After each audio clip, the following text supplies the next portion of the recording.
가슴도 씻었어? 몰라. 자, 이렇게. 자, 이렇게. 밥하고 빨래하고 그러고 살면 안 될까?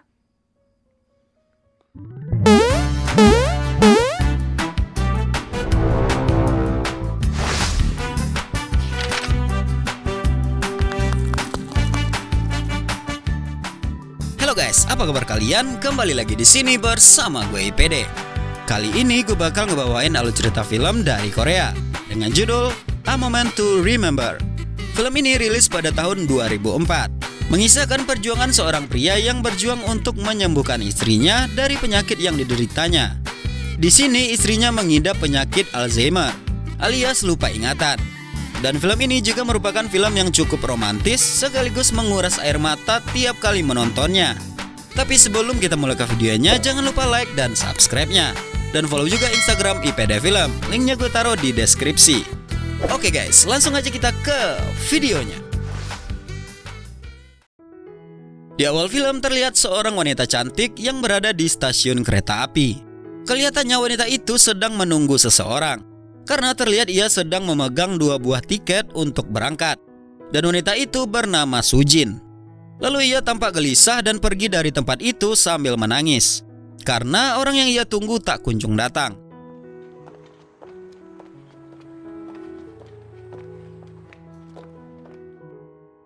Setelah itu Sujin pun mampir di sebuah swalayan untuk membeli minuman dingin. Setelah membayar dan pergi dari swalayan itu, ia baru sadar bahwa minuman dinginnya itu ketinggalan di swalayan tadi. Lalu dengan tergesa-gesa Sujin pun segera ke swalayan itu lagi.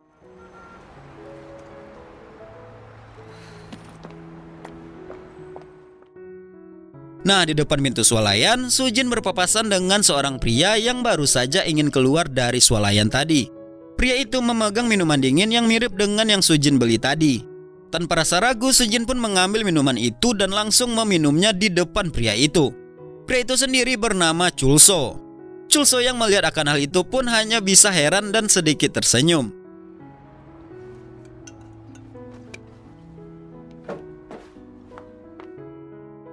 Setelah itu adegan kembali ke Sujin. Waktu ia sedang memeriksa dompetnya, ternyata ia baru sadar bahwa dompetnya juga ketinggalan di meja kasir. Lalu Sujin pun kembali lagi ke swalayan itu.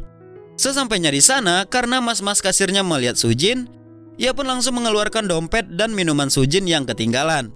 Lalu Sujin pun merasa bersalah dengan yang telah ia perbuat, karena ternyata ia telah mengambil minuman dari seorang pria yang tak dikenalnya tadi.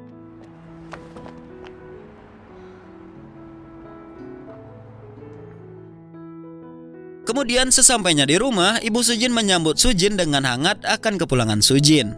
Ternyata di stasiun tadi, Sujin berniat kabur dengan pacarnya yang telah beristri. Keesokan paginya di meja makan, ayah Sujin hanya diam saja dan tak membahas apa yang telah dilakukan oleh anaknya. Dan suasana di meja makan itu pun terlihat agak canggung.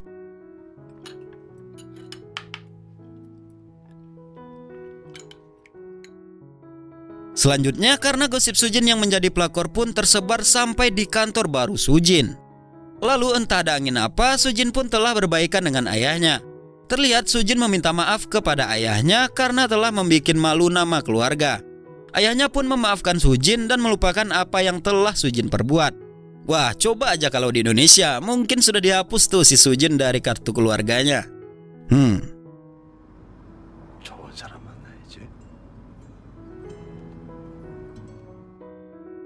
Kemudian ayahnya Sujin mengajak Sujin untuk mampir di tempat kerjanya. Karena udara panas dan banyak sekali debu, Sujin memilih untuk berada di mobil saja. Di dalam mobil ternyata Sujin melihat pria yang pernah ia temui di swalayan kemarin. Dan ternyata pria itu juga bekerja di tempat ayahnya Sujin.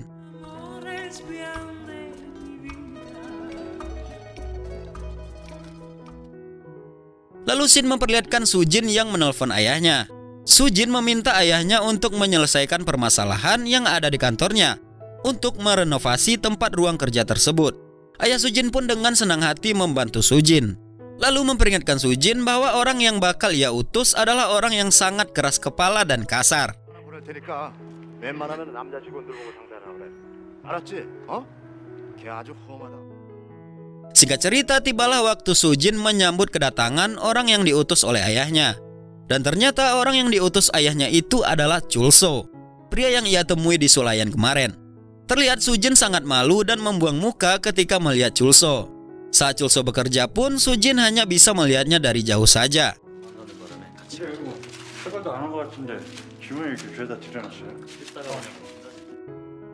Lalu sewaktu Sujin sedang membeli minuman soda, tiba-tiba Chulso datang dan mengambil minuman itu. Persis seperti yang Sujin lakukan kepadanya kemarin. Lalu ia meminum dan menghabiskan minuman itu, lalu memberikannya kepada Sujin ketika minumannya sudah habis.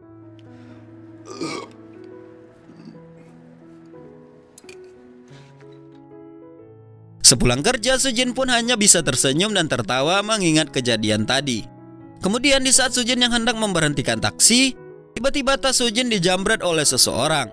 Chulso yang melihat kejadian itu dari kaca spion mobilnya, lalu membuka pintu mobilnya untuk menghentikan penjambret tersebut dan berhasil melumpuhkan penjambret itu sekaligus menyelamatkan tas Sujin. 괜찮아요? 예. Setelah itu Chulso pun mengantar Sujin untuk pulang. Dikarenakan kaca mobil Chulso yang pecah, akhirnya mereka pun pulang tanpa ada kaca mobil.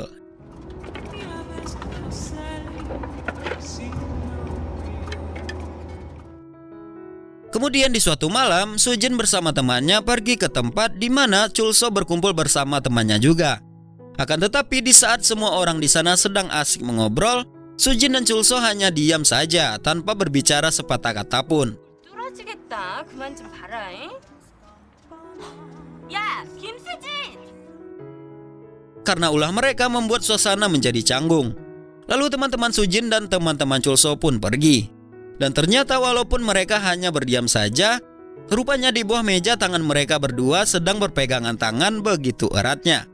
Lalu Chulso menembak Sujin dengan cara, apabila Sujin meminum minuman yang dituang Chulso, maka mereka akan berpacaran. Lalu tanpa ragu Sujin pun meminum minuman itu sampai habis. Mantap. Dan di malam itu mereka pun resmi berpacaran.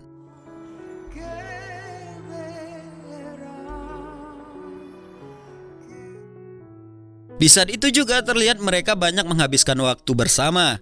Ya selayaknya pasangan yang sedang dimabuk asmara lah.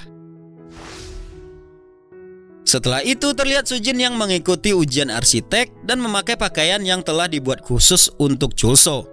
Sewaktu akan ujian, Chulso mengatakan kepada Sujin untuk tidak usah menunggunya. Akan tetapi Sujin tetap saja menunggu Chulso sampai ia selesai ujian. 기다리지 말라니까.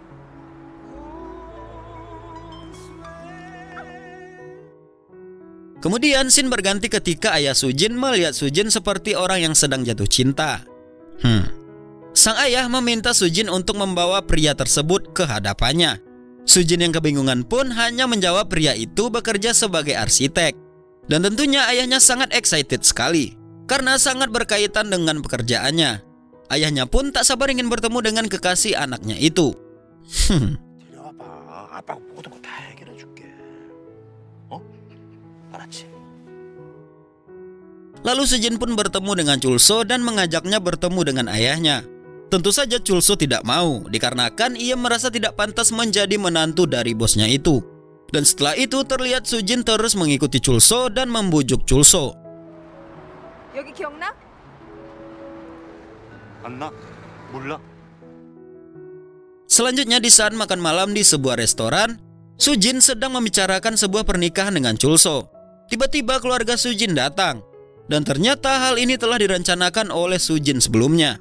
Chulso yang terkejut hanya diam dan pasrah di saat ayah Sujin tidak merestui hubungan mereka. Kasian. 말씀 좀 하세요. Mendengar hal itu, Sujin pun pamit untuk pergi ke toilet. Tapi bukannya ke toilet, Sujin malah pergi keluar dan bersedih akan sikap ayahnya terhadap Chulso. Di tengah kesedihannya itu, tiba-tiba Sujin jatuh pingsan. Kemudian Chulso yang mencari Sujin melihat Sujin yang terjatuh di jalan. Chulso dengan sigap membawa Sujin ke rumah sakit dengan cara menggendongnya.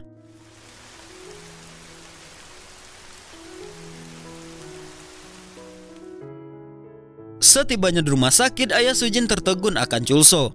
Ia melihat betapa khawatirnya Chulso saat melihat keadaan Sujin. Di saat Sujin siuman, Sujin pun memeluk erat Chulso.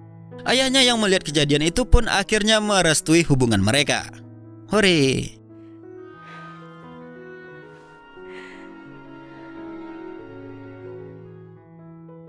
Singkat cerita, akhirnya mereka pun menikah. Dan Sujin pun terlihat sangat cantik menggunakan gaun pernikahan yang ia pakai. Dan terlihat juga ijazah Chulso yang lulus dari ujian arsiteknya.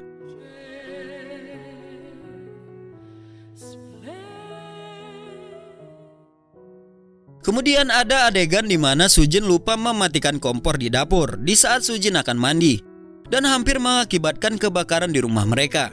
Akan tetapi Chulso dengan cepat membereskan itu semua. Dan Chulso pun tak marah dengan Sujin. Malah Chulso menggoda Sujin ketika Sujin keluar dari kamar mandi dengan menggunakan handuk saja.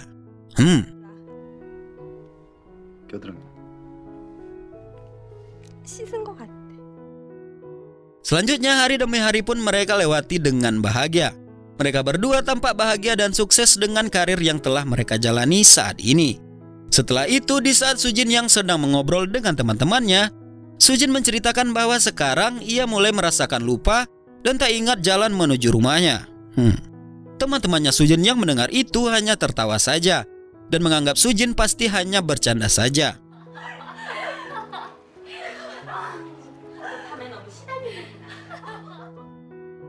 Kemudian scene memperlihatkan Sujin yang sedang berusaha keras mengingat jalan pulang menuju rumahnya. Dengan sedikit ragu, akhirnya Sujin merasa lega. Ternyata itu memanglah rumahnya. Walaupun awalnya ia ragu akan dapurnya yang sedikit berubah, yang ternyata dapur itu memang telah direnovasi oleh Chulso. 뭐가 좀 이상해. 뭐가? Lalu di malam harinya di saat tidur, Sujin pun memeluk Chulso karena sangat bersyukur telah memiliki Chulso. Keesokan harinya, akhirnya Sujin pergi ke dokter untuk konsultasi akan penyakitnya tersebut. 근데 녹음을 꼭 하셔야 되나요? 이거 신경 쓰지 말고. Di sisi lain, terlihat Chulso telah memiliki kantor sendiri. Kemudian ibu Chulso datang untuk meminta uang kepada Chulso. Ia meminta uang karena ibu Chulso sedang terlilit hutang. Chulso yang mendengar itu tak mau memberikan uang kepada ibunya, karena ia tahu akan sifat dari ibunya tersebut. 사채꾼들 돈 갖다 자꾸 장난치면 어떻게 되는지 알잖아요. 깜빵 가요, 깜빵. Namun Sujin yang memang baik pun berhasil memperbaiki hubungan suaminya dengan mertuanya itu. Lalu terlihat Chulso telah membayar semua hutang dari ibunya tersebut. Anak yang baik. 이거 얼마인데요? 이자가 다시 붙고. Kemudian terlihat adegan di mana Sujin kembali konsultasi kepada dokter. Lalu dokter pun menanyakan pertanyaan yang simpel. Akan tetapi Sujin tak dapat menjawab pertanyaan dokter itu, dikarenakan ia lupa. Setelah itu Sujin pun dibawa ke ruangan CT scan.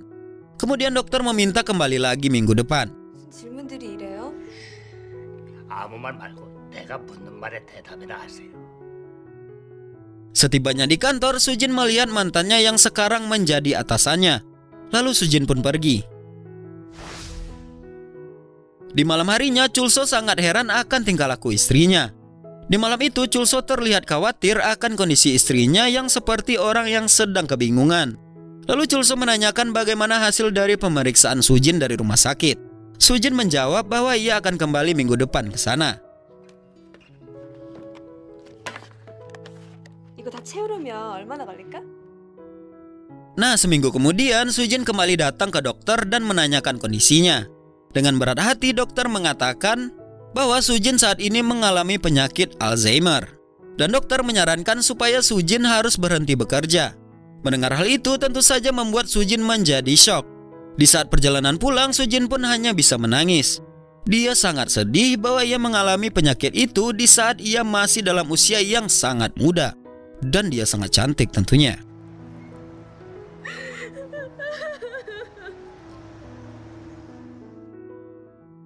Di malam harinya saat di rumah, Sujin mengatakan kepada suaminya bahwa ia akan berhenti bekerja dan lebih fokus untuk berada di rumah. Mendengar hal itu tentu saja Chulso senang, walaupun ia sedikit merasa curiga kepada istrinya. Lalu scene memperlihatkan di saat Sujin yang sedang menangis di kamar mandi.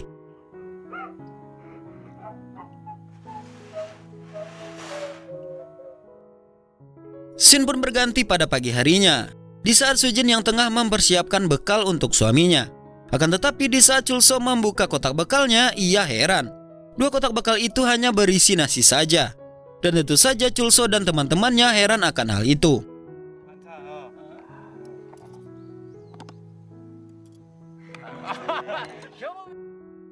Lalu di saat Sujin yang sedang beristirahat, tiba-tiba mantan Sujin yang kini telah menjadi bosnya Sujin menelpon dan meminta Sujin datang ke kantor. Akhirnya dengan terpaksa Sujin pun pergi. Di saat perjalanan menuju kantor, tiba-tiba Sujin merasa pusing dan tak mengingat apapun.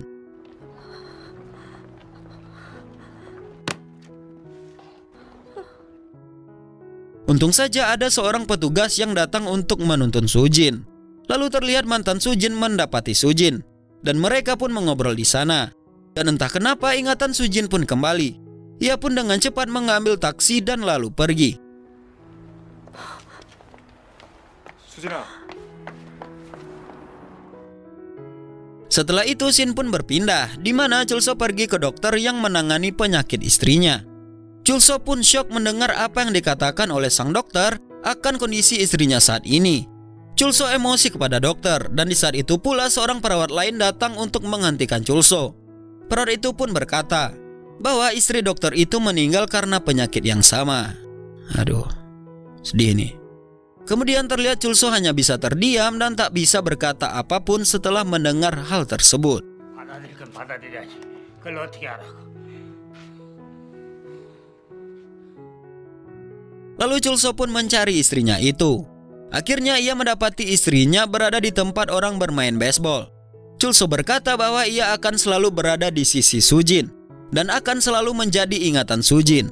Dan akhirnya adegan tangis pun pecah dan tak tertahankan lagi. Sedih guys pokoknya.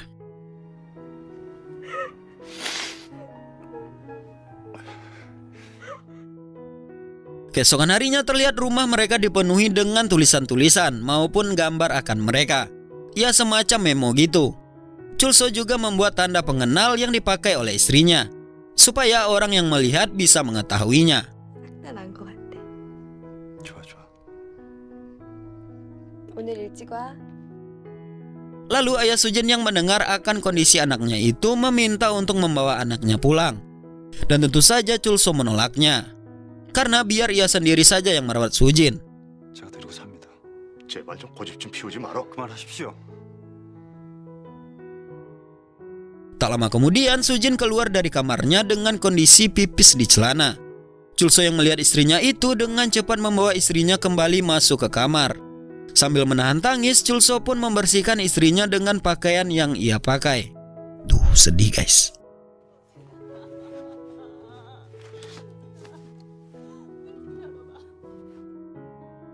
Di suatu hari di saat Sujin melihat isi memo yang ada di seluruh rumahnya, Sujin pun kembali mengingat akan dirinya dan suaminya. Sujin pun menangis karena telah berbuat salah. Karena pagi tadi di saat suaminya akan pergi bekerja, ia tidak sengaja salah menyebutkan nama. Yang Sujin sebutkan malah nama mantannya yang sekarang jadi bosnya tadi. Yuk bisa yuk. Sabar ya Chulso ya.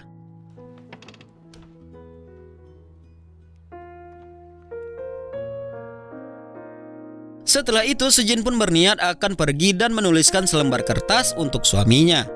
Malam harinya di saat Chulso pulang, ia tidak melihat istrinya dan hanya melihat surat yang ditinggalkan oleh Sujin. Di dalam surat, Sujin mengucapkan maaf karena telah berbuat salah dan menyakiti perasaan Chulso akan efek dari penyakit yang ia derita. Dan di dalam surat itu juga dituliskan bahwa Sujin sangat mencintai Chulso. Untuk itulah ia tak ingin menyakiti hati suaminya itu lagi dan segera pergi dari rumah itu. Chulso yang membaca surat itu pun menangis sejadi-jadinya. 내 인생 최고의 행운이었어요. 당신은 하늘이 내게 주신. Selanjutnya Shin memperlihatkan ayah Sujin yang memberikan surat cerai kepada Chulso. Waduh, Chulso yang tak terima langsung saja merobek surat itu. Bagus Chulso. Ayah Sujin pun terharu akan keteguhan hati dari menantunya tersebut. 미움에게 방 한 칸만 내주면 된다는 말 아시죠? Lalu adegan menampilkan Chulso yang sering melamun dan tidak fokus kepada pekerjaannya. Ia lebih sering melamun dan mengingat istrinya yang sangat ia cintai itu. Dan kemudian Chulso bertekad untuk pergi mencari istrinya itu. Dan akhirnya Chulso mengetahui di mana Sujin berada. Lalu Chulso pun pergi ke kota itu, lalu mencari satu persatu rumah sakit di mana istrinya dirawat. 잘하죠. 이제 나 잊어버리세요. 나도 잊어버릴 건데. Akhirnya Chulso pun menemukan Sujin di rumah sakit terakhir di kota itu. Kemudian suster yang merawat Sujin menuntun Chulso ke tempat Sujin. Aduh, ini merinding guys, gue di sini merinding guys. Tapi apa yang terjadi guys? Alangkah terkejutnya Chulso. Ternyata Sujin tak mengingat Chulso sama sekali. Jadi dia benar-benar lupa ingatan guys. Gak ingat sama sekali, padahal itu suaminya kan. Sedih lah. 누구시죠? Singkat cerita, akhirnya Chulso membawa Sujin di sebuah swalayan tempat pertama kali mereka bertemu. Dan memperagakan di saat pertama kali mereka bertemu. Dan entah mengapa dan keajaiban apa, ingatan Sujin kembali sepenuhnya. Dan ternyata para pemeran di swalayan itu adalah dokter Sujin di saat Sujin berkonsultasi. Dan di sana juga ada dosen Sujin dan juga seluruh keluarga Sujin beserta ibu dari Chulso.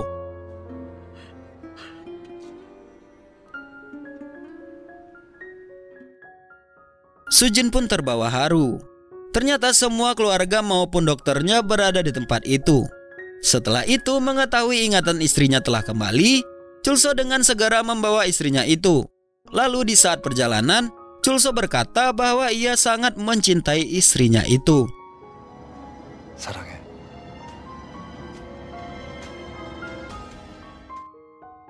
Lalu Sujin pun memeluk Chulso dan tamat. Oke guys, gimana nih filmnya menurut kalian? Kalau menurut gue film ini sangat sedih sekali. Film ini sebenarnya sangat romantis guys. Bagaimana dari awal pertemuan mereka berdua sampai adegan yang sangat mengharukan. Pokoknya kompleks banget lah film ini. Dan seperti yang gue bilang di awal tadi, tiap kalian menonton film ini pasti air mata kalian bergelinang dengan deras guys. Hehe. Oke guys, sampai di sini dulu video kali ini. Jangan lupa tinggalin like, komen, dan subscribe-nya. Aktifin tombol loncengnya juga, share juga ke teman-teman kalian. Sampai jumpa di video selanjutnya dan bye.